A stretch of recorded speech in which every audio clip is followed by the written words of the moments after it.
Good morning all students.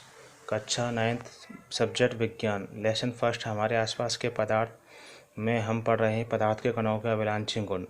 हमने अब तक पदार्थ के कणों के बीच रिक्त स्थान होता है इसके बारे में पढ़ा, उसको उदाहरण से ही समझा। दूसरा है कि पदार्थ के कण निरंतर गतिशील होते हैं। दूसरा पॉइंट है मतलब पदार्थों के अभिलाषी गुण है ये कि पदार्थ के कणों के बीच क्या होता है, रिक्त स्थान होता है। पदार्थ के कण निरंतर क्या होते हैं, गतिशील होते हैं। तीसरा है पदार्थ के कण एक दूसरे को क्या करते हैं, आकर्षित करते हैं, अर्थात उनके कणों के बीच में क्या आकर्षण बल पाया जाता है। जब पदार्थ के बीच में कणों के बीच में आकर्षण बल होगा तो वो एक दूसरे से क्या बंधे हुए होते हैं।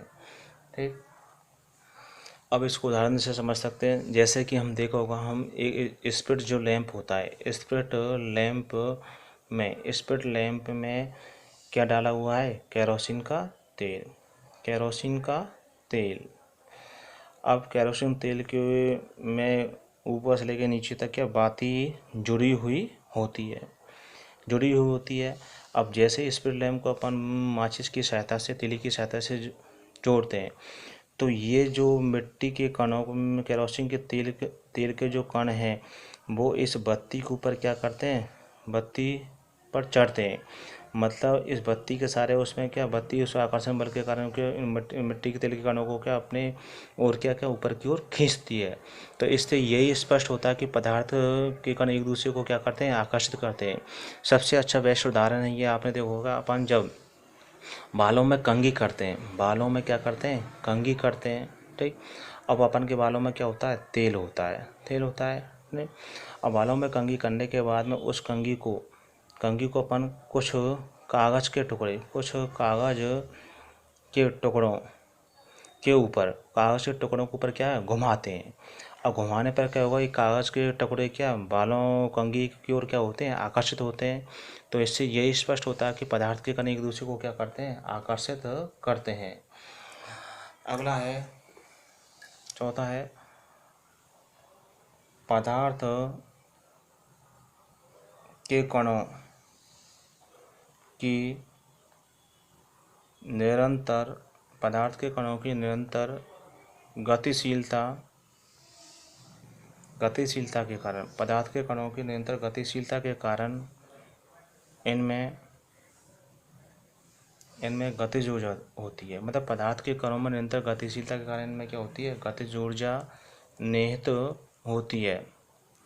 गतिज ऊर्जा क्या होगी, निहित होती है। पांचवा है तापमान बढ़ाने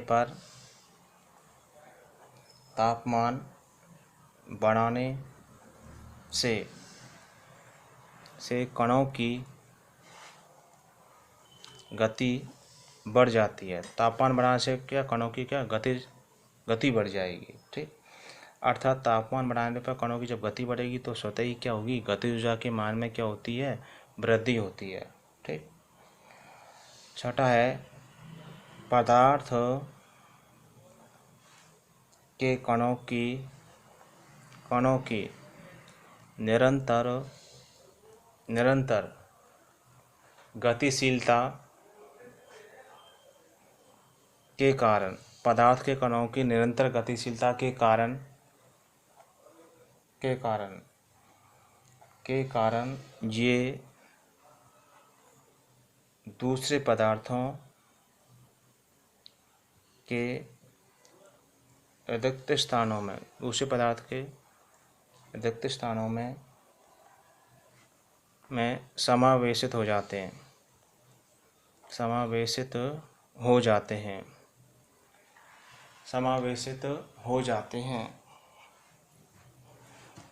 अर्थात क्या हो जाते हैं, अंतः मिश्रित हो जाते हैं।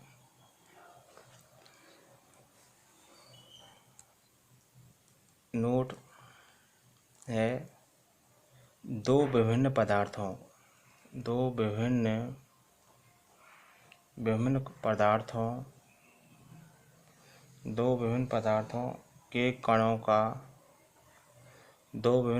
के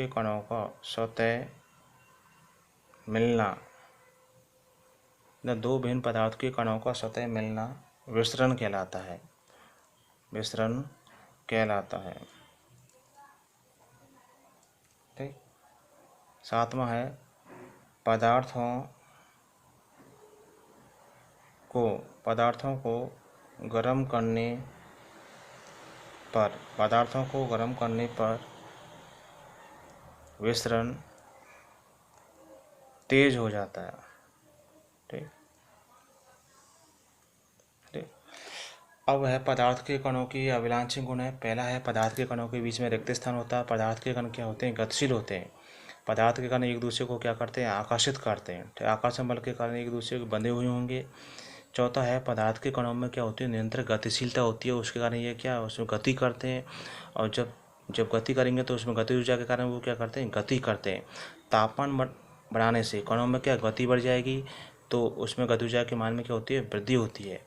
पदार्थ के कणों की निरंतर गतिशीलता के कारण, पदार्थ का निरंतर क्या गतिशील जब होते हैं तो एक पदार्थ दूसरे पदार्थ के रिक्त स्थानों में क्या हो जाता है? समावेशित हो जाता है, अंतर्मिश्रित हो जाता है। मतलब पदार्थ कणों में जब गतिशीलता बढ़ेगी तो वे एक दूसरे से मिश्रित समावेशित हो जाते हैं। अब विसरण क्या होता है? दो विभिन्न पदार्थों का स्वतः ही मिलना। मतलब दो विभिन्न पदार्थ हैं, उनका स्वतः ही मिलना क्या कहलाता है? विसरण कहलाता है। पदार्थों को गर्म करने पर विसरण तेजी से होता है। ठीक। अब हमने पदार्थ की तीन अवस्थाओं के बारे में पढ़ा था। ठोस, द्रव, गैस। पदार्थ की ये तीनों अवस्थाएं कैसे होती हैं? भौतिक अवस्था होती हैं। भौतिक अवस्थाएं। अब भौतिक अवस्थाएं, पदार्थ की जो भौतिक अवस्था होती हैं उसके अलावा दो और अवस्थाएं पाई जाती हैं। मतलब पदार्थ की भौतिक अवस्था तो मुख्य रूप से क्या होती है? तीन होती हैं, लेकिन दो और अवस्थाएं क्या पाई जाती हैं। ठीक। तो उस अवस्थाओं में आपकी चौथी अवस्था मान लो प्लाज्मा। प्लाज्मा क्या होता है? ठीक। प्लाज्मा क्या होता है? एक आयन मुक्त गैस होती है।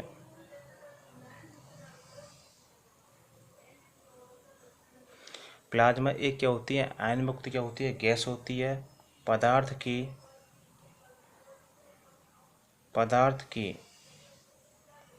इस अवस्था में कण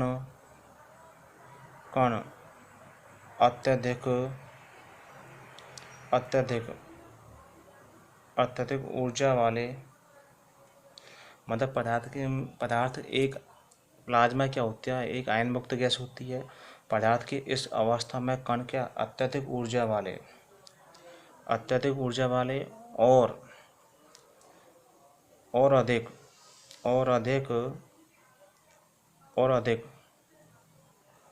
अधिक क्या उत्तेजित होते हैं। ठीक।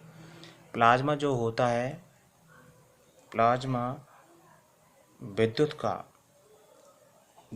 का क्या होता है? सुचालक होता है। प्लाज्मा क्या होता है? विद्युत का सुचालक होता है तथा यह चुंबकीय क्षेत्र से क्या होता है? प्रभावित होता है। प्लाज्मा क्या होता है? विद्युत का क्या होगा? सुचालक होगा, और चुंबकीय क्षेत्र से क्या होता है? प्रभावित होता है। जो प्लाज्मा गैसों की तरह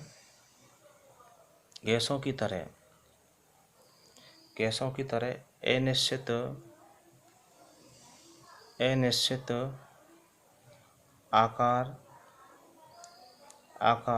व अनिश्चित क्या होता है? आयतन होता है। मतलब प्लाज्मा का क्या होगा? गैसों की तरह ही उसका आकार और आयतन के दोनों क्या होते हैं? अनिश्चित होते हैं। तो अपन देखें प्लाज्मा क्या होता है? एक आयन मुक्त क्या होती है? गैस होती है। इसमें पदार्थ इस अवस्था में कण ऊर्जा वाले अत्यधिक उत्तेजित हो जाते हैं।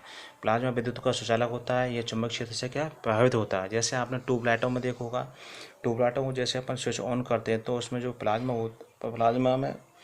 भरा रहता है, उसमें आयन मुक्त के लुपझुप करके एकदम क्या सीधे उस आयन के कण क्या करते हैं, अत्यधिक ऊर्जा वाले कण तेजी से गति करते हैं।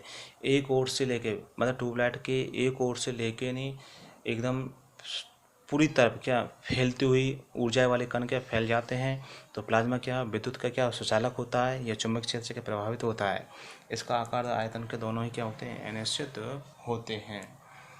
अब है पांचवी अवस्था है, प्लाज्मा की पांचवी अवस्था क्या है। दूसरा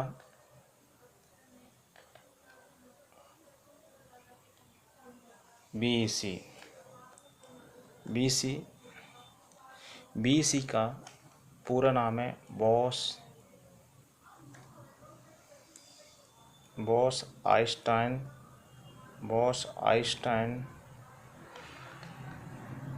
कंडेंसेट। बॉस-आइंस्टाइन कंडेंसेट मतलब बीसी क्या है, बॉस-आइंस्टाइन कंडेंसेट है, बॉस-आइंस्टाइन कंडेंसेट।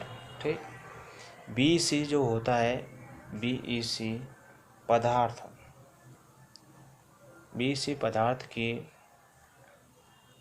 वह अवस्था, बीसी पदार्थ की वह अवस्था है जो कम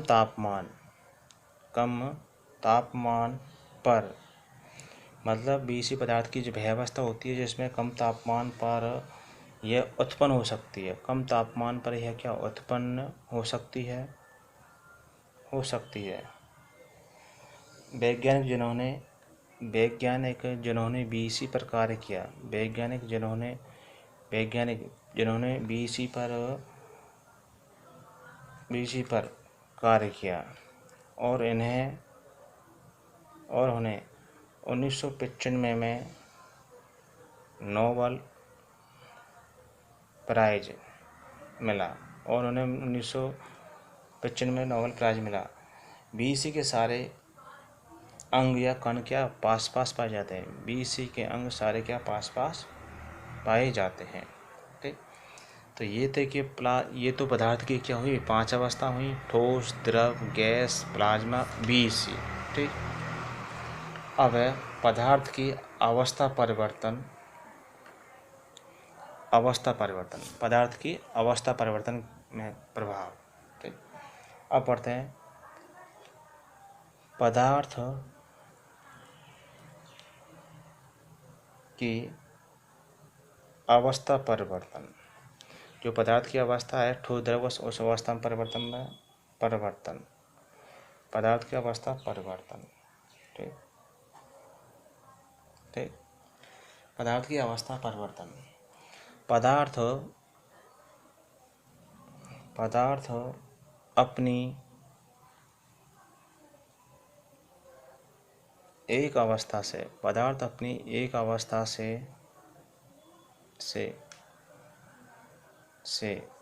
दूसरी अवस्था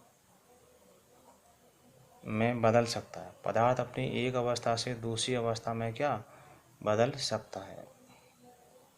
ठीक। जल एक ऐसा पदार्थ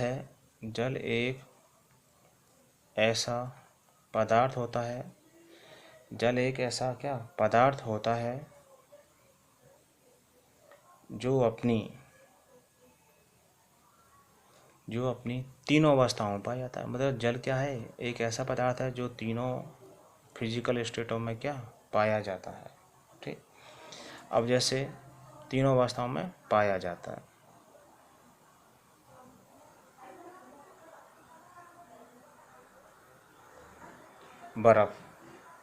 बर्फ कैसी अवस्था है, ठोस। अब ठोस को अपन 0 डिग्री सेंटीग्रेड पर उसको संघलन करते हैं, गलाते हैं, तो वो किस में चेंज हो जाएगी, द्रव में। ठीक। और यदि द्रव को अपन फ्रीजन यानी ठंडा करें, जमाएं, ठीक, तो वो किस दोबारा चेंज हो जाएगा, बर्फ में हो जाएगा। तो द्रव ये जल में चेंज हो गया, बर्फ किस में हो गया, जल में। ठीक। जल को अपन और अधिक गर्म करेंगे, बर्फ का और बाष्पन करेंगे 100 डिग्री सेंटीग्रेड पर। ठीक। तो गैस यानी वाष्प में, गैस को ठंडा करेंगे संघनन प्रक्रिया द्वारा, तो ये किस में चेंज हो जाएगा, द्रव में चेंज हो जाएगा। तो जल एक ऐसा पदार्थ है जो तीनों अवस्थाओं में क्या पाया जाता है। ठीक, तीनों अवस्थाओं में पाए जाने के कारण हम एक और परिवर्तन समझते हैं, तापमान। तापमान परिवर्तन क्या होता है? तापमान परिवर्तन,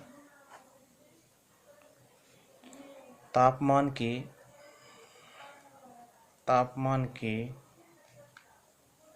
एसआई पद्धति में उसका मात्रक, तापमान का एसआई पद्धति में मात्रक क्या होता है, केल्विन होता है। क्या होता है, केल्विन होता है। तापमान का एसआई पद्धति में मात्रक क्या होगा, तो केल्विन होता है। ठीक, अब बात आ रही है केल्विन को सेल्सियस में, केल्विन को सेल्सियस सी में बदलना, केल्विन को क्या सेल्सियस सी में बदलना।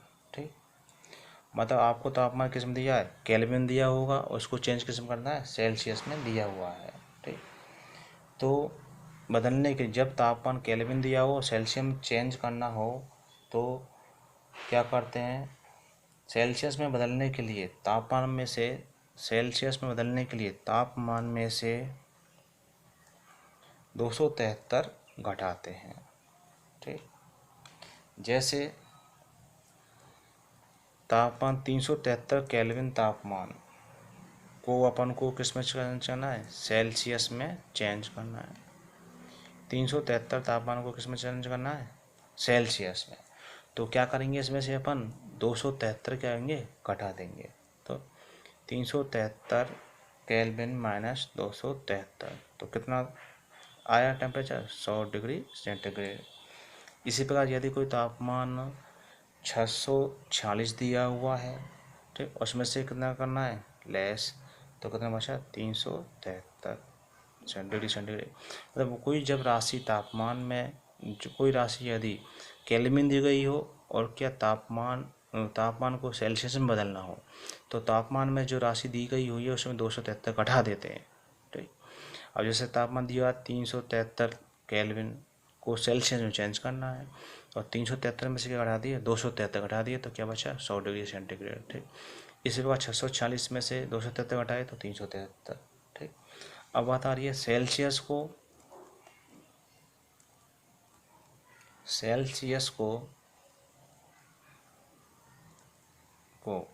केल्विन में बदलना, सेल्सियस को क्या, केल्विन में बदलना।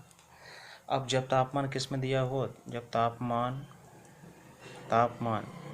डिग्री सेंटीग्रेड या सेल्सियस में दिया हुआ है, तो अब चेंज किस में करना है, केल्विन करना है। तो जो तापमान दिया हुआ उसमें क्या जोड़ देंगे, प्लस 273 जोड़ देते हैं। मतलब तापमान में क्या जोड़ देंगे, 273। अब जैसे कोई 0 डिग्री सेंटीग्रेड तापमान है, ठीक, उसको केल्विन में चेंज करना है, तो उसमें प्लस क्या कर दो, 273 केल्विन, तो ये आपका आया 273 केल्विन। ठीक, यदि तापमान क्या दिया है, किसी भी लिया का तापमान 200 डिग्री सेंटीग्रेड है, 200 डिग्री क्या है, सेंटीग्रेड है, तो केल्विन में चेंज करना है, तो 200 प्लस क्या, 273, तो क्या हो गया, 473 केल्विन तापमान हो गया। ठीक, तो तापमान की एसआई पद्धति में, तापमान को एसआई पद्धति, स्टैंडर्ड पद्धति में इसका मात्रा क्या होता है, केल्विन होता है।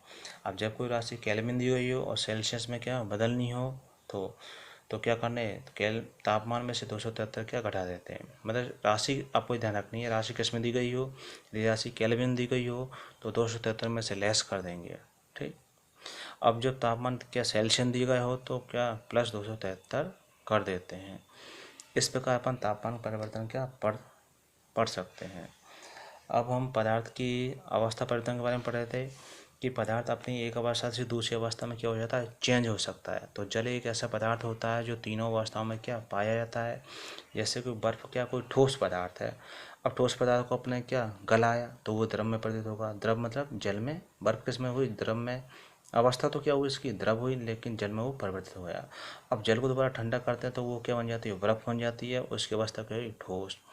अब द्रव को और अधिक गर्म करेंगे तो वो गैस में बदल गया।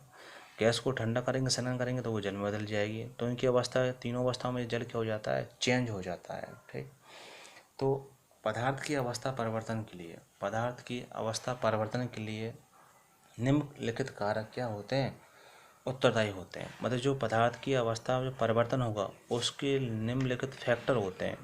निम्नलिखित क्या होते हैं, फैक्टर होते हैं, कारक क्या होंगे, उत्तरदायी। बिना कारक के कोई चीज़ क्या परिवर्तित नहीं होती है। ठीक, तो जो यदि कोई पदार्थ ठोस है और द्रव में चेंज होगा तो कोई ना कोई उस पर प्रभाव पड़ा होगा, दाब का पड़ा होगा या ताप का पड़ा होगा। तो अवस्था परिवर्तन के अपन जो प्रभाव पड़ेंगे वो आप नेक्स्ट वीडियो में पढ़ेंगे। ठीक, आज के लिए इतना ही। Thank you.